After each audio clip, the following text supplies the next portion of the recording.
them, "Be fruitful and multiply and fill the earth.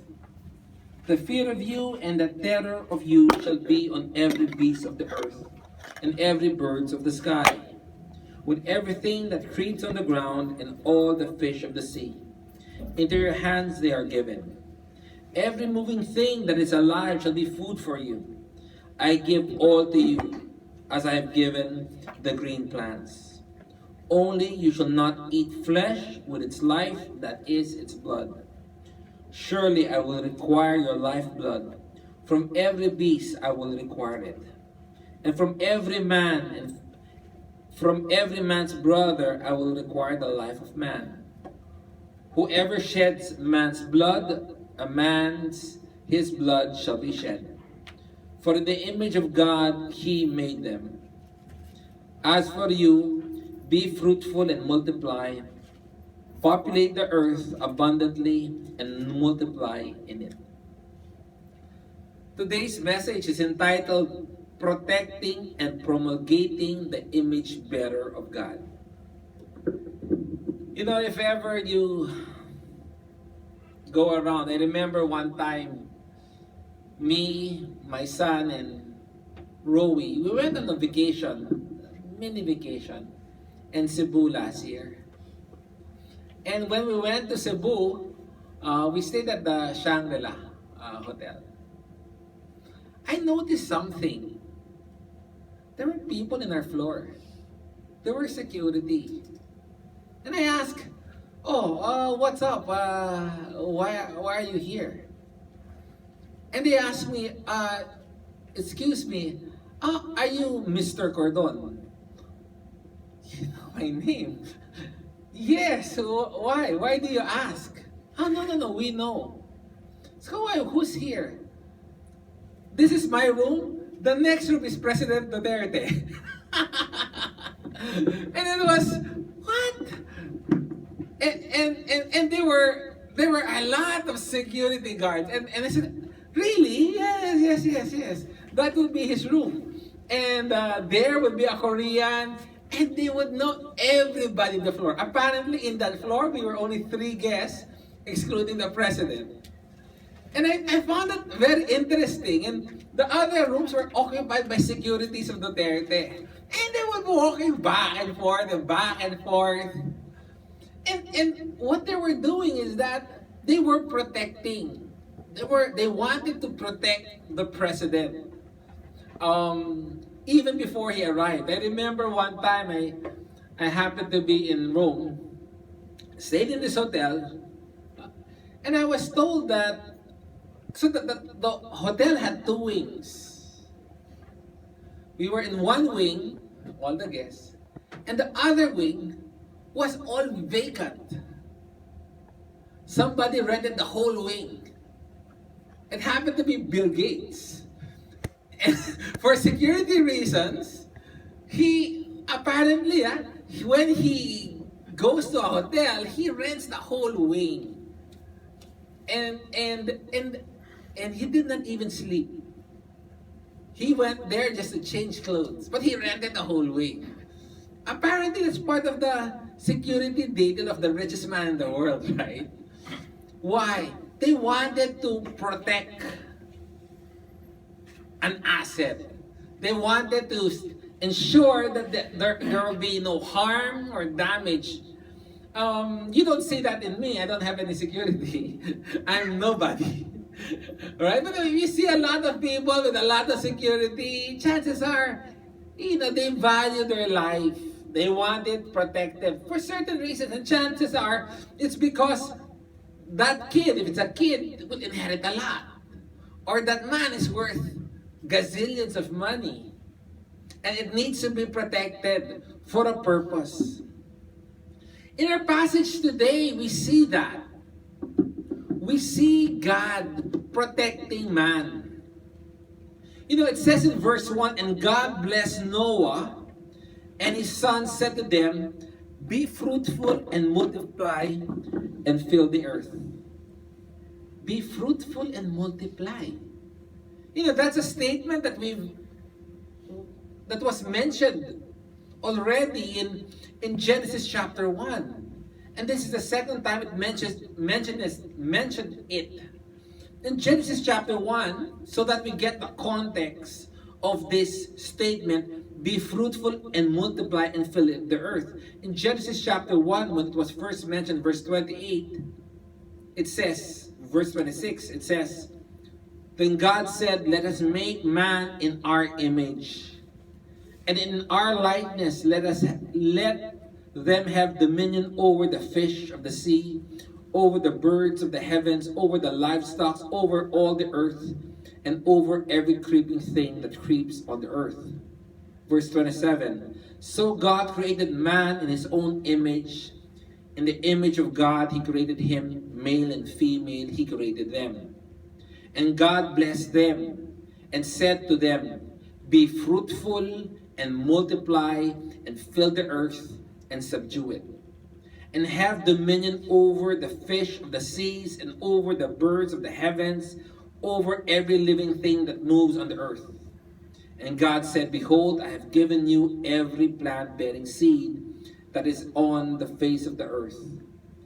Every tree with seed in its fruit, you shall have them as food.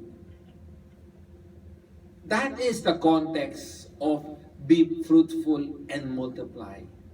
God said we were created in what? In the image of God. We always hear that. We are created in the image of God. And what that means is that an image normally, during the time, as I mentioned before, carries the essence of the image of the idol. That's why a lot of people, they have this carved image. It's an image of God, and they believe that that image has the essence of God. That's why they would worship that image. Now, it does not suggest that the image could do whatever the gods can do. Or it does not say that that image would look exactly like the God. But that image is a representative of the God. They believe an essence of the God resides in that image, and that the God uses that image to dispense blessings. That's why people would pray. That's their prayer. They'll pray to the image, thinking that God would bless them through that image. Is how image of God is understood. That's why kings, the kings during olden times, right? They would make a lot of their statues, and they would place it all over, as I mentioned, their kingdom, proving what? I'm the boss. That's why you go to any government agency. There is a picture of the president saying that I'm the boss here. At the end of the day, I'm the boss. During that time also, it's the same. They would put statues of the different emperors in far-flung, especially in far-flung places, to remind those people that, Pharaoh is still in charge here. It was a representative that Pharaoh still governs, and Pharaoh still rules in this place. That was the purpose of images that was being built before. And mind you, the pharaohs were believed to be what? Sons of the gods. That's why people, they would pray to the pharaoh. They would pray, in Japan, di ba? They revere the emperor. Why? He's the descendant of God. Oh, all monarchy, that's their belief naman eh. The kings were descendants. That's why whatever the king says, right? Recently, even in our modern time, when the king of Thailand died, talaga nag-iyakan. Talaga nag-iyakan. They really love their king. And they believe that he was the descendant of God. And they would have if you go to Thailand, in the highways, the picture of the king is all over. a good reminding for them that He is our King. He is the boss. So, so that is what it means to be an image bearer. When God created man, He created man in what? In His image. To represent God to the lost world.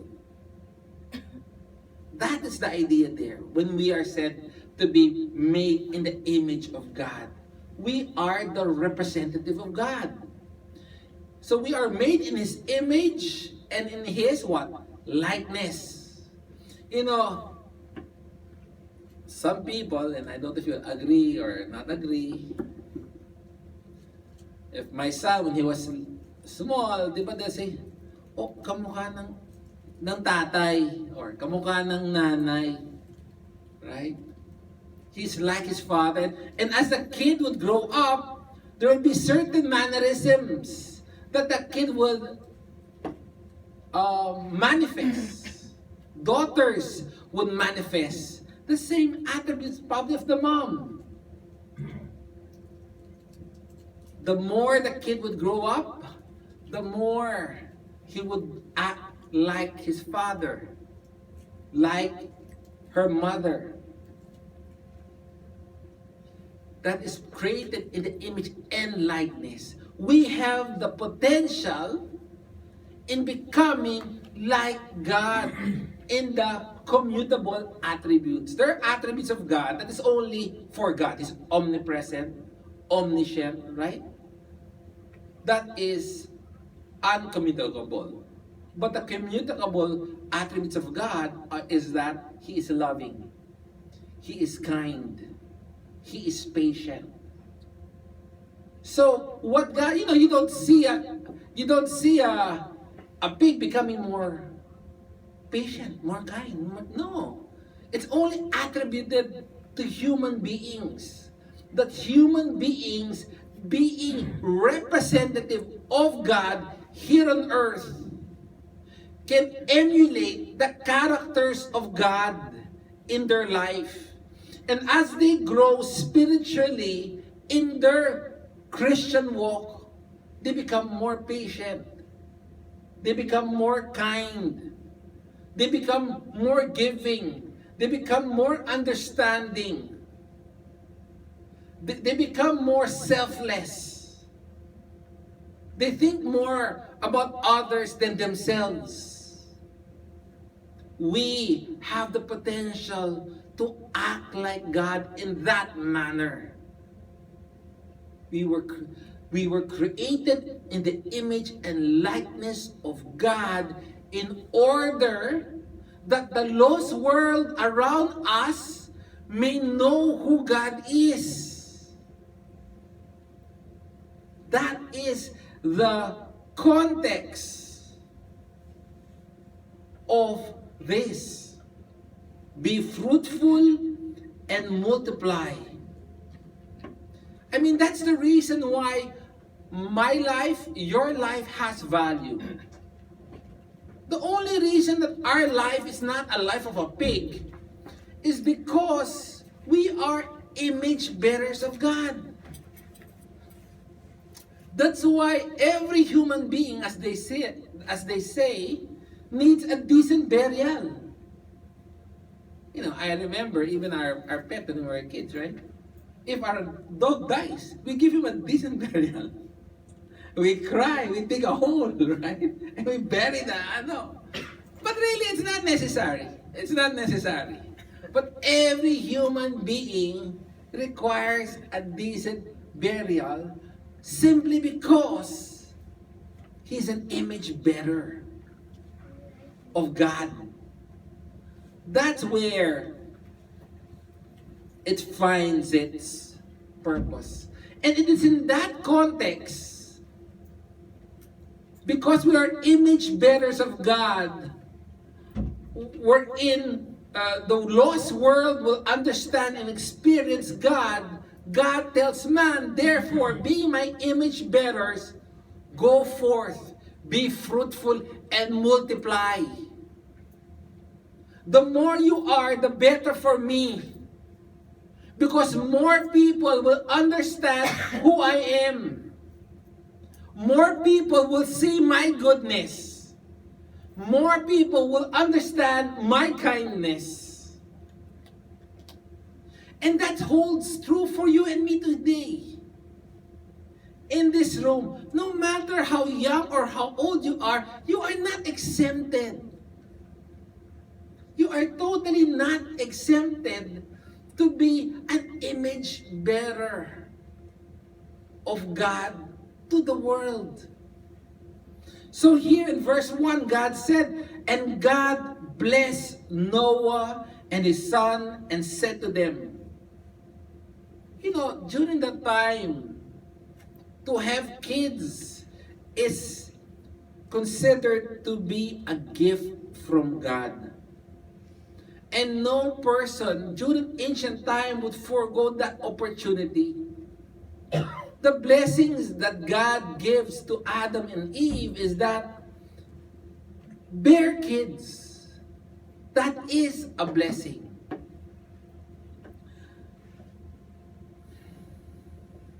Because we are the representative of God, the whole world will come to know and experience God through you. Therefore, multiply. We're not told to multiply just for the sake. We are to go forth and multiply and fill the earth for a purpose. To promulgate God. Really. The explosion of mankind should fill the earth with God-like people. That's why in Genesis chapter 3, when Adam and Eve ate the fruit, right? And said to themselves, "It's okay.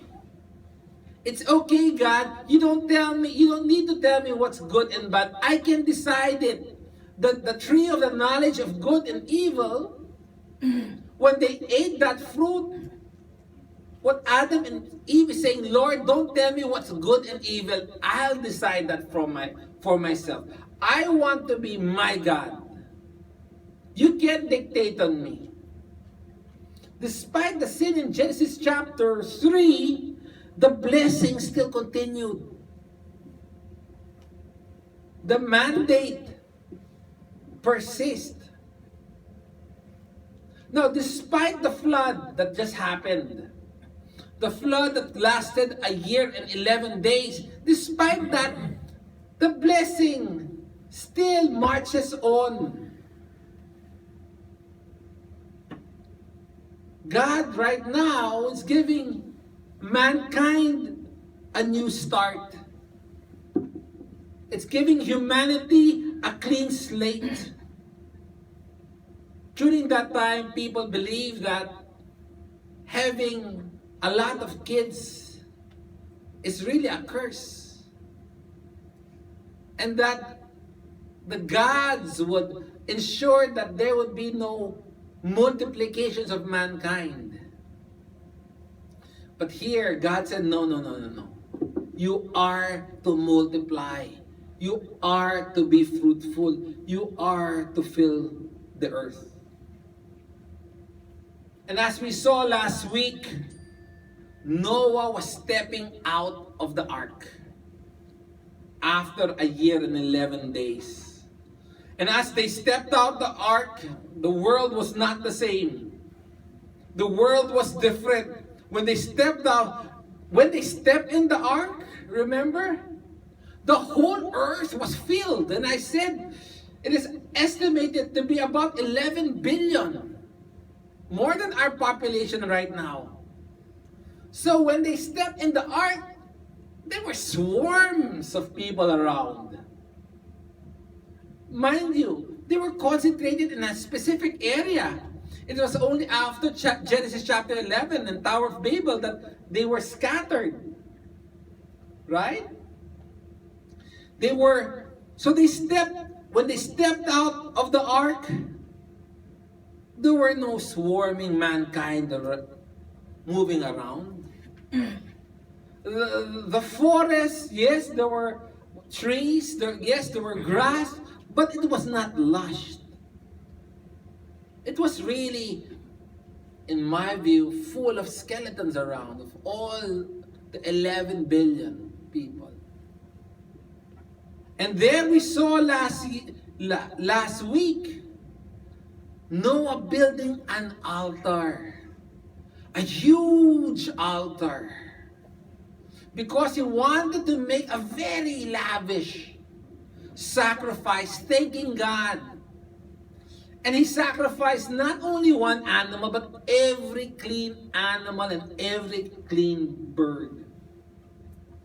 And God was so pleased that he made a promise. He promised that he will never annihilate mankind in this manner again. He would now protect the human race from such disaster. God was protecting mankind from natural disaster. Yes, we know there'll be tsunamis, the earthquake, but none would be big enough to annihilate the whole mankind. But it's one thing to be protected. You know, who among here watched, and I don't, is the thing, the Planets of the Apes? You know? Neo? It's the ape that took over the earth ba? Yeah, Planets of the Ape. The ape took over the earth. And now, after God said, I will protect you from natural disasters, none will happen, so that mankind will never be annihilated. He also said, I will protect you from the animals, and I will protect mankind from man itself. Go to verse 2 in Genesis chapter 9.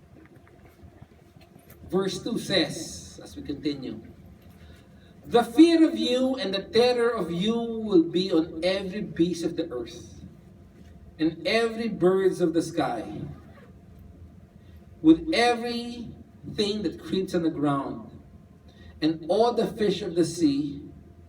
Into your hands they are given. You know, I remember when I was a kid in Liliw, Laguna. We were all asleep. We were sleeping in our grandparents' house. And that would mean that we were sleeping in the floors. The older cousins would, obviously the parents would have rooms. The older cousin would have some beds. But I was one of the youngest. I was second to the youngest, if I'm not mistaken. We sleep in the floor. And a lot of us will sleep in the floor. Then one night,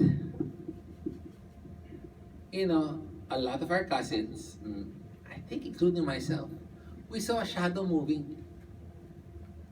Right? Remember that? We saw a shadow moving. And then a lot of people saw it. But no one stood up. And the next day, my aunt's briefcase, wherein her money was normally kept, was open. Good thing her money wasn't there. But point being is, typically in a burglary, the one thing the burglar doesn't want to see is what? A human being. He wants to enter the house undetected, get his stuff, and leave. And what would stop him in his tracks is seeing the owner all of a sudden getting a glass of water in the middle of the night. Right? He would not move. He would be afraid. God said here, I will put fear, terror. The fear of you and the terror of you will be now on every beast of the earth. Animals, believe it or not, is afraid of man. In general. The problem is, Bob, ang daming animal attacks. Well, the animal attacks, I believe, is because of man entering their territory. Animals on their own, they said, don't act like a threat to them. Because if you act like a threat to them, they will attack. But in general, they are more afraid of you than you of them. I will put fear and terror in animals. That when they see man, they would not want to mess around with man. Before man was interacting with animals, there is about 2 animals that get extinct every year. 2. Di ba we have this endangered species, we have protected animals. You've heard of that, right? Endangered species. Protecting animals, and you have wildlife reserve parks to protect all of these animals. But when man became industrialized and started chopping the trees, started poaching, started industrial butchering of animals, there are about 1,900 animals that becomes extinct every year. So honestly, kawawa animals sa atin eh. Nai-extinct sila. 1,900 species are lost every year because of mankind. They're really afraid of us. More than us afraid of them. And God did that to protect mankind. Sorry for that. To protect mankind, to ensure that mankind will not be overcome, that the planets of the ape, it will just be a fiction story. In fact, in verse 3, it says, every moving thing that is alive shall be food for you. Not only will they be afraid, now they'll be very afraid because you're gonna eat them. I love because before it's only vegetables, plants, right? But now every moving thing that is alive shall be food for you. I will give all to you as I have gave the green plants.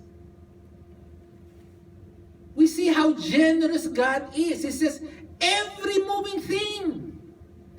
The ant, you can eat it. Really? Some people, the rat, you can eat it. Ako, I'm very adventurous. I tell myself, and I believe, I can eat basically any animal you present to me. The only thing I have a difficulty is a rat. Parang hirap ako sa concept. My kids, I love doing this. I would give them a dish. I remember in Pampanga, I gave them a dish. I ordered a sisig, and I ordered cricket, kamaro, right? Kids, eat A or B? Sisig, kamaro. B, okay, next. B, lahat sila B, they love kamaro. Then, Dad, more. Okay, feed. So, naubos na yung kamaro. Okay, great. After that, Bambino, so I left naman one cricket there. Hindi ko na-scoop. That Bambino, I remember said, what's this? What's this, Dad? So, that's what you ate? Cricket? They said, I feel like bad. So, anak, clearly it's all in the mind, right? It's totally all in the mind. Si Bettina, I remember I was telling her, anak, let's eat caldereta. And I was telling her, anak ano yan? Kambing at aso. We were eating and eating. When I was telling my daughter, kambing.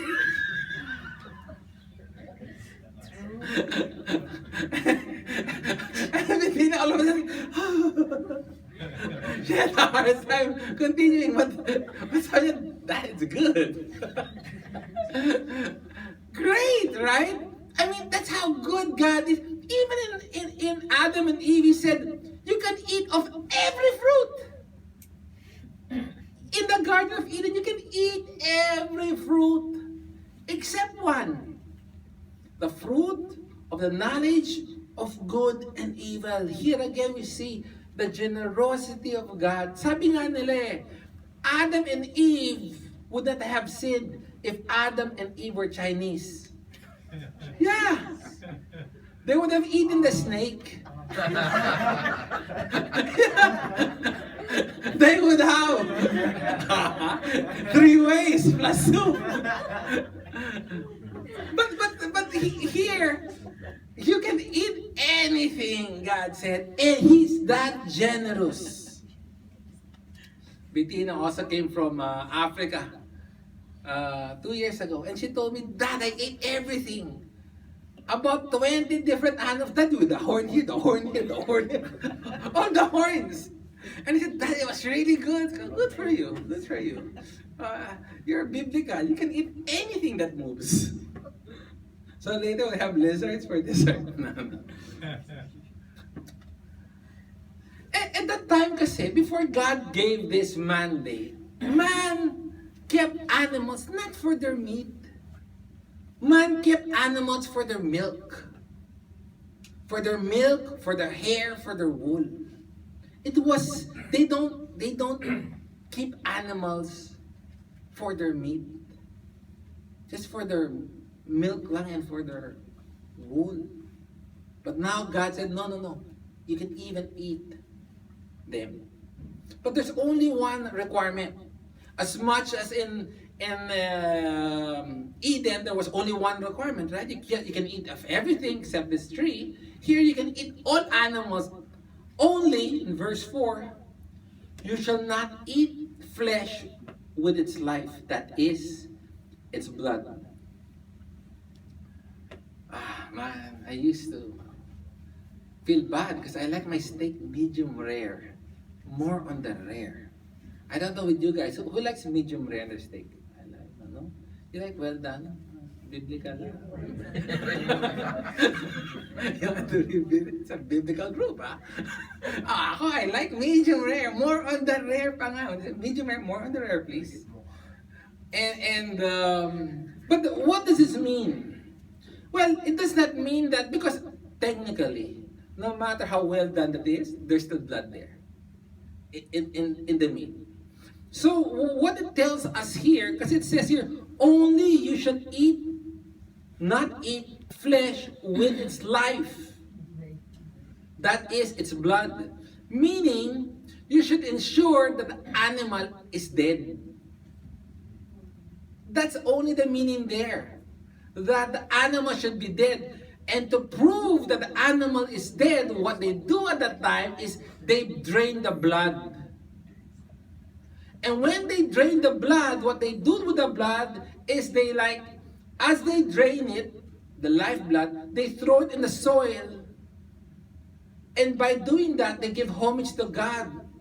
It's like returning the lifeblood back to God. So that's the only prohibition. Do not eat it if the animal is still alive. And the blood there represents life. So we see here, one, God protecting mankind from natural disaster. Second, God is protecting mankind from what? From animals. We will never, as I said, become planets of the apes. Thirdly, God protects mankind from fellow man. Verse 5, it says, surely I will require your lifeblood. From every beast I will require it. And from every man and from every man's brother I will require the life of man. You know, if I read this, with the Greek, with the Hebrew in it. It says, and indeed for your lifeblood I will daras. The word required there comes from the Hebrew word daras, which means what? I will demand an accounting. So it says, indeed, for your lifeblood, I will demand an accounting. From the hands of every animal, I will demand an accounting. And from the hands of Adam, from the hands of each person, his brothers, I will demand an accounting for human life. What it says here is this: human death will demand an accounting from God. Somebody will be accountable. People will be held accountable. That's why it says there 3 times, I will demand an accounting, I will demand an accounting, I will demand an accounting. And no one is exempted. It does not matter if the victim is rich or poor. In Leviticus chapter 24, verse 31, it says there, even though he is an alien or not, I will still demand. Even though he's rich or poor, I will. Nowadays, if you're rich, talagang you'll get justice. But if you're poor, sabi nga, you can get away with murder. But God shows no distinction. He will demand an accounting. If someone or something is guilty of taking away human life, God demands. He will not let this pass. He will demand. So that somebody pays for it. Go to Exodus chapter 21, please.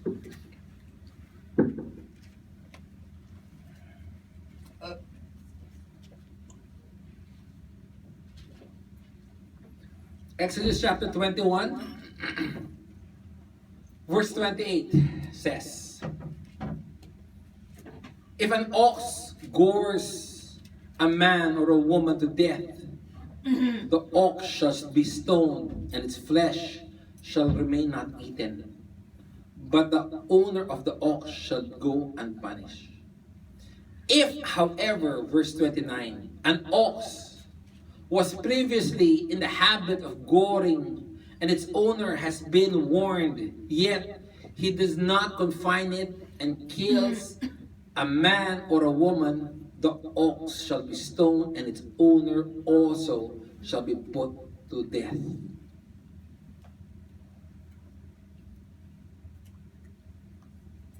Even animal will be held accountable. And if that's your pet, the animal will be put to death, and you will be put to death. God demands an accounting. And it's here it says in verse 5, right? And from every man's brother, I will require the life of a man. I found that interesting why God said that. And from every man and from every man's brother, I will require the life of a man. That echoes the first murder. When Cain said, am I my brother's keeper? Here it says, from every man's brother, I will require the life of man. Now God is answering now, yes, you will be held accountable. During that time, Cain was not put to death. God never has said this yet. It was wrong, but God did not say it's capital punishment. But now, echoing the first murder from every man's brother, the very statement, the very defense of Cain when he said, am I my brother's keeper? God said, yes, you are. And if you put somebody to death, you will be put to death. That's why in verse 6 it says, whoever sheds a man's life, man's blood, by his blood he shall be shed. Go to Leviticus, please. Leviticus chapter 24.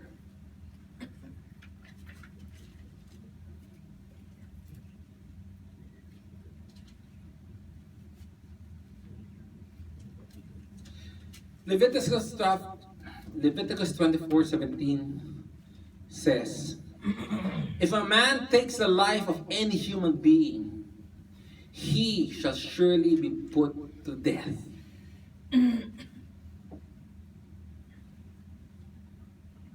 So, when a person gets killed, honestly, it's not the society that gets offended. If a person is killed, it's not even the family that is offended. When a person is killed, not even the murdered person is the real victim. Not the society, not the family, not even the victim is the real victim. When a person is murdered, God said, you murder me. Why? Whoever sheds man's blood, by man's blood shall be shed, for in the image of God he made man. When a person is murdered, the blow is against God himself. Because man was and is the representative of God. That's why God takes great offense. He's my representative. Then you killed him? It's like killing me. And that's why if there's an ambassador who gets murdered, or an ambassador who is disrespected, it's as if you're disrespecting the president. Because the ambassador is the representative. So all these judicial killings happening in the Philippines right now is a blow, is an affront to God. Because all of them are image bearers of Him. Mankind, because we are image bearers of God, is under the protection of God.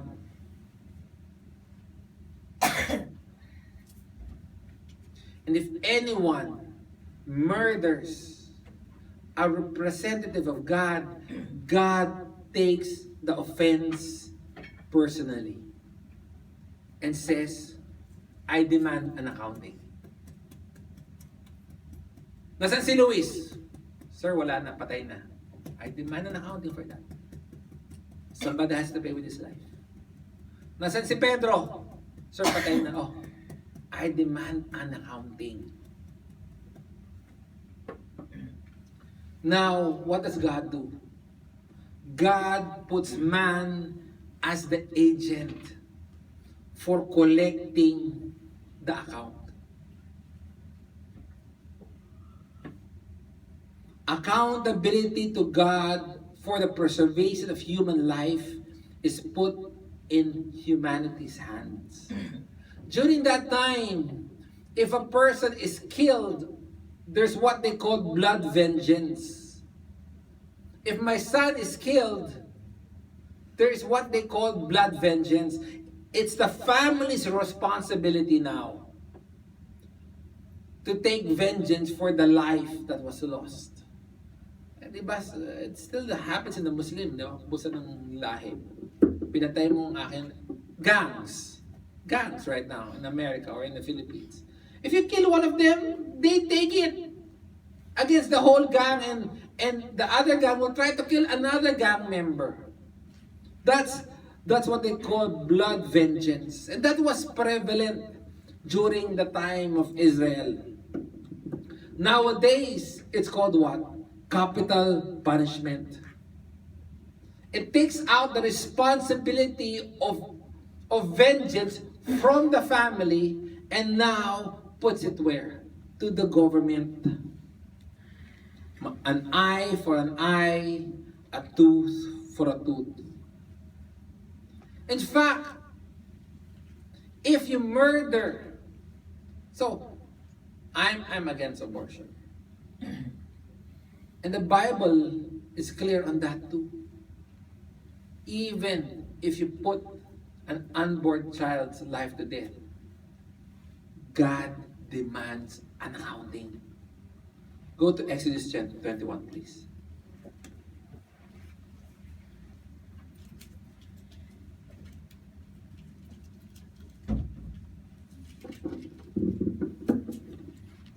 Exodus 21 verse 22 says, if a man struggles with each other and strikes a woman with a child, so she gives birth prematurely, yet there is no injury, he shall surely be fined as the woman's husband may demand of him, and he shall pay as the judges decides.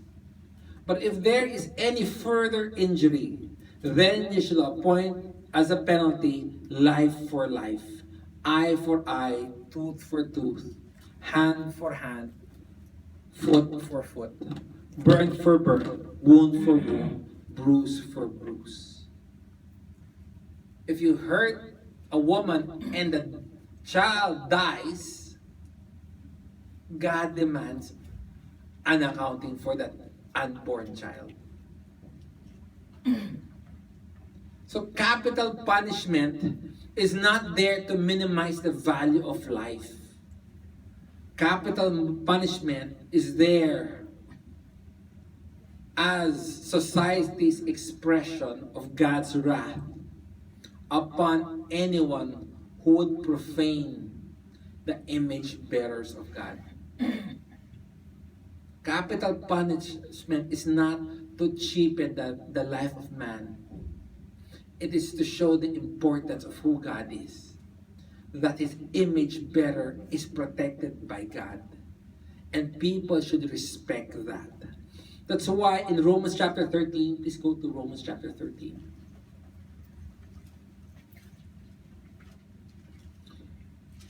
Romans chapter 13 verse 1 to 5 says, every person is to be in subjection to the governing authorities.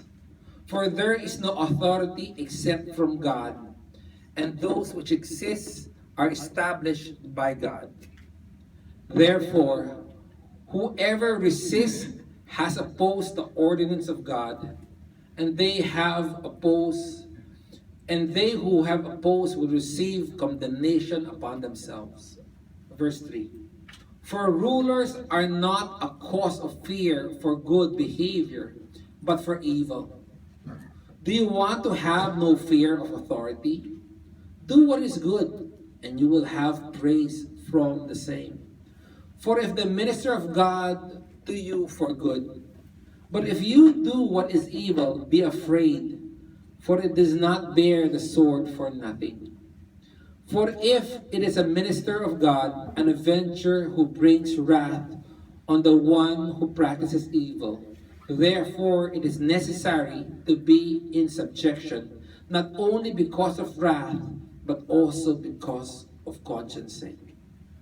Here, Paul makes it clear that we are to submit to authority, and that we are to be afraid of authority. Why? Because the authority does not bear the sword for nothing. God has given the government the license to bear the sword, to be the instrument of God's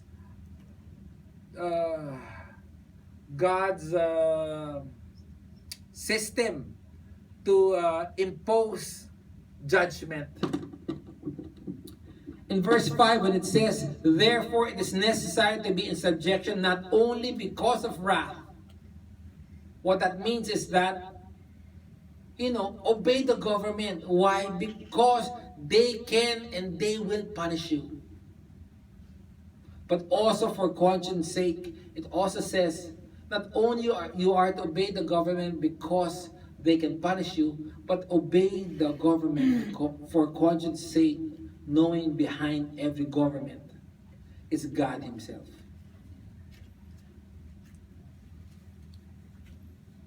God is now protecting man by showing a stick. Don't kill another man because your life will be demanded. In the New Testament, it says in 1 Peter chapter 2, verse 13, submit yourself to the Lord's sake to every human authority, whether to a king as the one in authority or to governors as sent by him for the punishment of evildoers and the praise for those who do right. Genesis chapter 9 removes vengeance from the person and moves it to the state. That's why nowadays, if there's a murder case, right, it's not Cordon against De Los Santos. It's the people of the Philippines, right, against the person who murdered. God now has transferred that responsibility to the government to bear the sword, not for us to bear the sword. Hindi tayo vigilante. We allow the government to bear the sword. As you can see here, God is protecting mankind from natural calamity, from animals, and from mankind himself. Why? Again, it's because we are the image bearers of God. We are chosen to be the representative of God's blessing to the lost world. So by all means, He will rescue mankind. Because that is the channel that He chooses to bless the whole creation.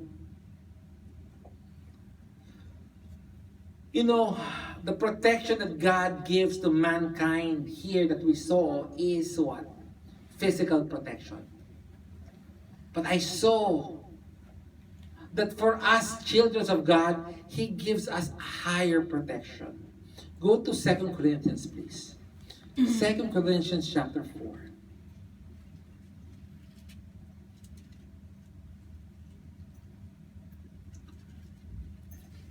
Second Corinthians chapter 4, verse 8 says, we are afflicted in every way. What that means is that there will be difficulties, affliction, distress, sufferings. Your life might be put in a threatful situation. We are afflicted in every way. In every manner that you can understand the concept of suffering, we will be afflicted by that. But God said, by the divine power of His work, we will not be crushed. We will never be placed in a position of no hope. We will never be placed in a position that we cannot escape. The divine power will guide us through. Yes, there will be affliction in our life. But God will protect us and said, but don't worry, you will not be crushed. Next, we will be perplexed. We will be confused. We will not understand what's happening in our life. We will not understand why these things is true. We will not understand why this guy left you, or this girl left you, or your business folds, or why your spouse is like this, or your kids are like that. We will not understand everything. In fact, the word perplexes. You will be confused in life as you follow God, because we are against the grain of the world. But God said, take heart, you will not be despairing. The divine power will come to your rescue, and you will be emotionally composed. Verse 9, you will be persecuted. Which means what? A systematic harassment. May naghaharas sa'yo lagi sa buhay mo. As you follow God, some people will harass you, bully you. And here, the word persecuted, attached with it is the idea of religious belief. You will be persecuted. But God said what? But you will not be shaken. You will not be forsaken. You will not be abandoned. God will protect you. And Paul knows from his personal experience that we have a God who does not abandon. He will protect us. You will be struck down. The word struck down, you will be laid low by a blow. You will be beaten up. But what? But you will not be destroyed. You will not be in a position of damage beyond repair. People may knock you down, but by God's protection, you will not be knocked out. God tells this to us because He knows that the people who will follow Him will really have a rough time. Servants is not greater than their master. If they persecute me, mark my word, they will persecute you. And if you are to follow in every footsteps of Christ, guess what? That will lead you to the cross. Ain't a bed of roses, but God says, I will protect you.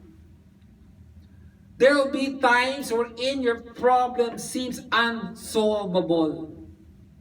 That weariness will set in, depression, doubt, because nothing seems going right. But Paul knows from his experience that God does not abandon. That you will not be crushed. You will not be despondent. You will not be destroyed.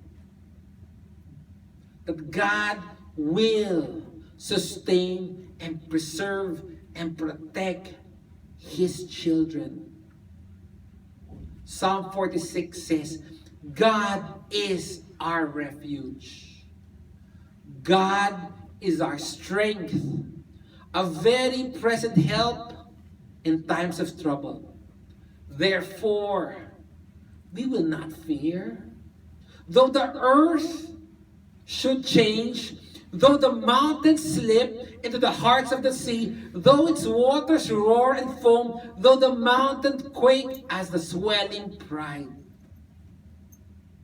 Our God is our refuge and strength, a very present help in times of trouble.